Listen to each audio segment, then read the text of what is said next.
BC declaration Congress party నిన్న ordinance cabinet లో ఆమోదం తెలిపింది. సంబరాలు చేసుకుంటారా? ఎక్కడ అయిపోయింది?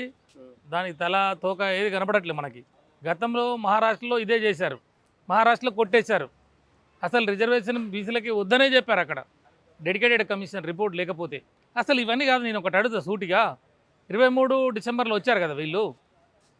నిజంగా చిత్తశుద్ధి ఉంటే బీసీలకి వచ్చిన వెంటనే వీళ్ళు ఎందుకు అదే చేయలేదు? ఆర్డినెన్స్ అంటున్నావు కదా నువ్వు ఇలా.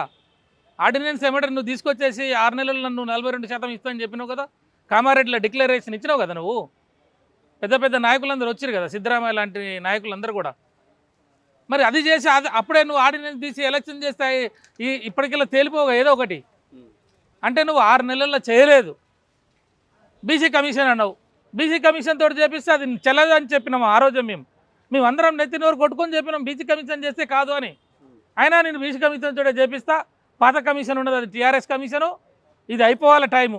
ఎక్కడండి? డిసెంబర్ నుంచి ఆగస్టులో మాది అయిపోతే, ఎగ్జాంపుల్ చెప్తున్నా, ఆగస్టులో అంటే ఒక కమిషన్ వేయడం కొరకే 6 నెలలు బీసీల గొంతుకొస్తావు. 29,000 మంది నాయకులు అయ్యేటోళ్ళు, సర్పంచ్లు అయ్యేటోళ్ళు, ఎంపీటీసీలు అయ్యేటోళ్ళు, జడ్పీటీసీలు అయ్యేటోళ్ళు, వార్డు మెంబర్లు అయ్యేటోళ్ళు. Delay justice is delay justice తెలుసు కదా. ఎందుకు లేదు అంటున్నాం మేము. ఎందుకు లేదు? 33% రిజర్వేషన్ చట్టసభలలో, ఏది అసెంబ్లీలో కానీ, లేకపోతే విధానసభలో కానీ, రాజ్యసభలో కానీ, నువ్వు ఇక్కడ లోకల్ బాడీ ఎలక్షన్లో కానీ 33% రిజర్వేషన్ ఇవ్వమని చెప్పి ఫస్ట్ అసెంబ్లీలో ఏకగ్రీవ తీర్మానం చేసి కేంద్రానికి పంపినాం కదా. ఇదే జనగణన చేయాలి, జనగణనలో కులగణన చేయాలని తీర్మానం చేసి పంపినాం కదా. మేము చేయలేదంటే ఎట్లా అంటున్నా నేను.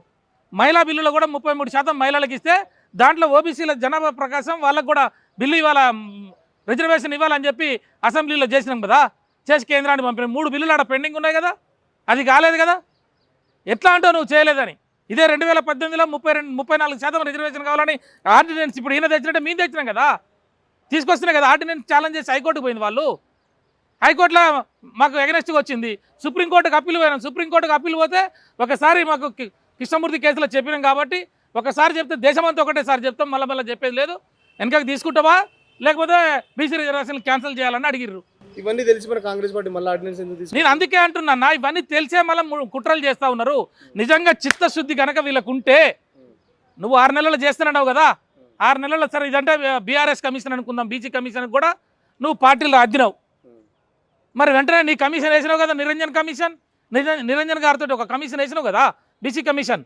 మరి ఆ బీసీ కమిషన్ వేసిన వెంటనే మరి నువ్వు అప్పుడే ఆర్డినెన్స్ చెప్పినావు. దాంతోపాటే ఆర్డినెన్స్ తెస్తే నడవద్దు అన్నప్పుడు కాంటెంపరీనెస్ రిగరస్ ఎంపరికల్ ఎంక్వైరీ కావాలని చెప్పి కోర్టు అడిగింది కాబట్టి మళ్ళీ నువ్వు అప్పుడు డెడికేటెడ్ కమిషన్ వేసి నువ్వు లెక్కలను తీసుకొచ్చి ఈ లెక్కలను తీసుకుపోయి కోర్టు ముందులో పెడితే కోర్టు సాటిస్ఫై అయితే నీకు వచ్చేది. తమిళనాడులో ఇచ్చిరుగమ్మా. తమిళనాడులో 69% రిజర్వేషన్ వచ్చింది కదా. మిగతా రాష్ట్రాలలో కూడా వచ్చినాయి. ఏది మధ్యప్రదేశ్లో కానీ మహారాష్ట్రలో కానీ వాళ్ళు డెడికేటెడ్ కమిషన్ రిపోర్ట్ సమగ్రంగా చేసి తులనాత్మక అధ్యయనం చేసిన తర్వాత బీసీలకు 42% రిజర్వేషన్ ఇచ్చారు. కాంగ్రెస్ పార్టీకి ఇష్టం లేదా, అందుకే ఇదంతా చేస్తున్నాను. 100%, 200% నీకు నిజంగా చిత్తశుద్ధి ఉంటే ఇదే కార్యక్రమము. అరే నువ్వు ఇక్కడి నుంచి పంపిదివి, ఇక్కడి నుంచి ఇక్కడ డెడికేటెడ్ కమిషను మార్చి 27 ఫిబ్రవరి 27 నాడు కమిషన్ అంటావు, మార్చి 6 నాడు రిపోర్ట్ అంటావు. ఎట్లా వస్తుంది 6 రోజుల రిపోర్టు? ఎట్లా ఇస్తావు అంటున్నావు? 6 రోజుల రిపోర్ట్ ఇస్తారా కమిషను? ఇచ్చిన రిపోర్టుని నువ్వు క్యాబినెట్ ఆమోదం అంటావు, గవర్నర్ గారికి పంపుతావు. గవర్నర్ గారు అక్కడికి పంపిండు, అది ఇక్కడికి రాలేదు, అది ఏమైందో తెలియదు. మళ్ళీ ఇప్పుడు ఆర్డినెన్స్ అని పంపుతాం. వారు ఏం చేయాలి ఇప్పుడు? అంటే మీకు చట్టపరమైన విధానపరమైనటువంటి లొసుగులు తెలుసు కాబట్టి కోర్టు పరిధిలోకి దీన్ని నెట్టాలి. ఒక్కసారి కోర్టు పరిధిలో పోతే సంవత్సరాలు తెగదు ఈ పంచాయతీ. అంటే బీసీలను అన్యాయం చేసినట్టే కదా, బీసీలకు ద్రోహం చేస్తున్నట్టు కదా.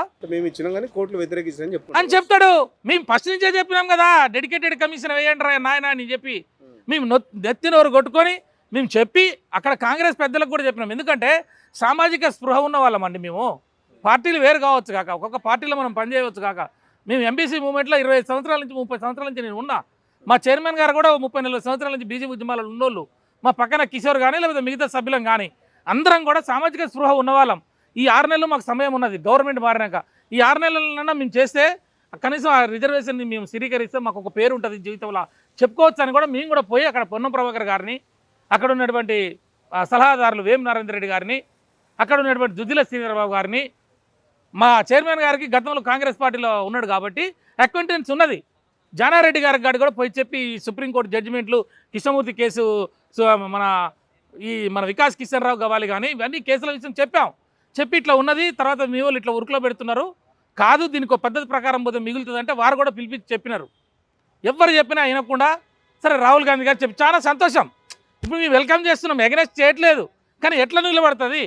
అక్కడ అన్నీ ఉన్నాయని తెలిసినా కూడా ఆడ బావి ఉన్నది, ఆడ గాజు పెంకులు ఉన్నాయి, ఆడ ముండ్లు ఉన్నాయి, ఆడ పాములు ఉన్నాయి, ఆ తర్వాత ఫైర్ ఉంది. ఇవన్నీ మేము చెప్తున్నాం, ఆడ పోతే ఆడ మనకు అడ్డుపడుతుందని. అయినా కూడా నేను అట్లనే పోతా అని చెప్పి నువ్వు పోతున్నావు కదా, అంటే నీ ఉద్దేశం ఏంటి అంటున్నాం మేము. అంటే నీ ఉద్దేశం బీసీలకు న్యాయం చేయాలన్నా అన్యాయం చేయాలన్నా? ఆ కమిషన్ వేసి ఆ కమిషన్ రిపోర్ట్ ఎవరికైనా ఇచ్చినవా, డొమైన్లో పెట్టినవా? అంటే హైకోర్టు తీర్పు నేపథ్యంలో ఇదంతా చేసుకున్నాను కొంచెం 3 నెలలకు స్థానిక సంస్థల ఎన్నికలు జరపాలని మరి అడావుడి చూస్తుంటే అదే కదా. నేను హైకోర్టు చెప్పేంత వరకు డెడికేటెడ్ కమిషన్ వేయకపోతివి, హైకోర్టు చెప్పేంత వరకు ఎలక్షన్ గురించి ఆలోచించకపోతివి, హైకోర్టు అన్నది కాబట్టి ఇప్పుడు నువ్వు జీవో తెస్తివి, ఆర్డినెన్స్ అంటుంటివి. మరి వాట్ అబౌట్ దట్ బిల్స్?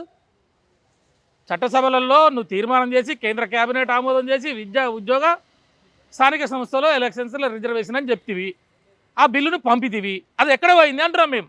ఫైనల్గా చెప్పండి, రేవంత్ రెడ్డికి ఒక మాటలు చెప్పాలంటే ఏం చెప్తారు? ఈ 40% రిజర్వేషన్ చక్కగా చేయాలంటే నేను అదే చెప్తున్నా, మీరు ఇప్పటికైనా చిత్తశుద్ధ లేని శివ పూజలేలా వింటున్నావా అన్నట్టు మీరు పూజ చేయవద్దు. ఇప్పటికైనా లీగల్ ఎక్స్పర్ట్స్ ఉంటారు, దీని మీద సంవత్సరాలు అధ్యయనం చేసిన వాళ్ళు ఉంటారు. ఏ రాష్ట్రం చేసింది, తమిళనాడులో ఎందుకు నిలబడ్డది, మధ్యప్రదేశ్ ఎందుకు సక్సెస్ అయింది, గుజరాత్ ఎందుకు సక్సెస్ అయింది, అవి తీసుకొని చెయ్యి. ఇది పెద్ద బ్రహ్మ పదార్థమా? కావాలని మీరు చేస్తున్న ఈ ఇష్యూస్ అవగాహన రాహిత్యం వల్ల మీకు ఎవరిస్తున్నారో డైరెక్షన్. నిజంగా చెప్తున్నాండి, ఇది ఎప్పుడు అయిపోవు. ఇది కరెక్ట్గా వాళ్ళు కనుక కూర్చొని లీగల్ ఎక్స్పర్ట్స్ కానీ లేకపోతే దీంట్లో అధ్యయనం చేసిన ముందు కమిషన్లు కానీ లేకపోతే ఇక్కడ బీహార్లో చేసి ఎందుకు ఫెయిల్ అయింది, మహారాష్ట్రలో ఫస్ట్ సార్ ఎందుకు ఫెయిల్ అయింది, మహారాష్ట్ర తర్వాత ఎందుకు సక్సెస్ అయింది, మధ్యప్రదేశ్ ఎందుకు సక్సెస్ అయింది, ఇవన్నీ మీరు చేయకుండా ఊకనే నీ ఇష్టం వచ్చినట్టు చేస్తానంటే అవగాహన రాహిత్యమే లేదా? కనబడట్లేదా మనకి? నేనేమంటున్నావు, ఇప్పటికి కూడా పెద్ద విషయం ఏం కాదు ఇది. పోనీ నువ్వు అక్కడికి పంపినావు, ప్రధానమంత్రిని కలిసిన బడే బాయ్ చోటే బాయ్ అంటివి, ఎక్కడ పోయింది బడే బాయ్ కాడ పోయి కూర్చోవచ్చు కదా. 50 సార్లు కలిసిండు, దేనికి కలిసిండో తెలియదు. మంత్రి పదవులు ఎవరికి ఇవ్వాలి, లేకపోతే ఇంకోటి మన బాడీ ఎట్లా వేసుకోవాలి, పార్టీలో పదవులు ఎవరికి ఇవ్వాలి ఎవరికి ఇవ్వద్దు, ఇంకోటి సరే ఇవన్నీ కాసేపు పక్క పెడదామన్న. నేను అంటున్నాను, నిజంగా నువ్వు చిత్తశుద్ధి ఉందంటున్నావు బీసీల పట్ల చిత్తశుద్ధి ఉంటే నువ్వు బీసీలకి నీ ఇచ్చిన దాంట్లో బాడీలో పార్టీలో ఇచ్చినావు కదా పదవులు, 42% ఇచ్చినవా చెప్పాలి కదా. నువ్వు ఇచ్చిన పదవులు ఏవైతే ఇచ్చినామో ఇవి నామినేటెడ్ పోతుంది. నీ చేతిలో దీనికి రాహుల్ గాంధీ అవసరం లేదు, రాజ్యాంగం అవసరం లేదు, సోనియా గాంధీ అవసరం లేదు, పార్లమెంటు పార్టీ పరంగా ఇచ్చిన అవసరం అయితే BRS working president BRS KTR తీసేసి బీసీలకు ఇస్తారని అడుగుతారు. ఏం చెప్తారు? నేను అడగవచ్చు కాక నువ్వు తప్పేం లేదు, నువ్వు అడుగు, కానీ నువ్వేం చేసినావని నేను కూడా అడుగుతా. నేను ఏమంటున్నా, ప్రభుత్వ నామినేటెడ్ ఏం చేశారని అడుగుతారు వాళ్ళు. చెప్తా, ప్రభుత్వ నామినేటెడ్ పదవులలో నువ్వు ఎంతమంది ఏ సామాజిక వర్గం వాళ్ళకి ఇచ్చిన వాళ్ళ 42% బీసీలకు ఇచ్చినవా? ఒక్క పార్లమెంటరీ నియోజకవర్గానికి 2 అసెంబ్లీ సీట్లు ఇస్తా అన్నావు అంటే 17 రోజుల్లో 34 మందికి రావాలి. నువ్వు ఇచ్చింది ఎంతమందికి? 19 మందికి ఏమి ఇచ్చినావు. అందులో కూడా ఓడిపోయే ఓల్డ్ సిటీలో 6 సీట్లు ఏమి ఇచ్చినావు.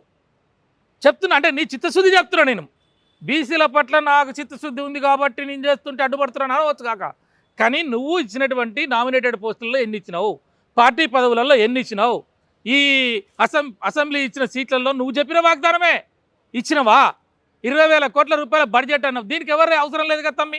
నా 20,000 కోట్ల రూపాయల బడ్జెట్ ఇచ్చిండా, సబ్ ప్లాన్ వేసిండా, ఎంబీసీ మంత్రిత్వ శాఖ అన్నది ఇచ్చిండా, బీసీలకు 10 లక్షల రూపాయలు పిల్లలకి చదువుకున్న వాళ్ళకి 10 లక్షల రూపాయలు ఇస్తా అన్నాడు యువ వికాసం పేరుతోటి ఇచ్చినవా? ఇవన్నీ వదిలేవా? నేనేమంటున్నా, సరే నామినేటెడ్ పోస్టులలో కూడా నీ వాళ్ళకే ఇచ్చుకున్నావు అనుకుందాం కాదు. ఇప్పుడు నా ఫెడరేషన్లు ఉన్నాయి, 27 కార్పొరేషన్లు ఫెడరేషన్లు, అవి నా కులపోలకే ఇవ్వాలి, బీసీ వాళ్ళకే ఇవ్వాలి.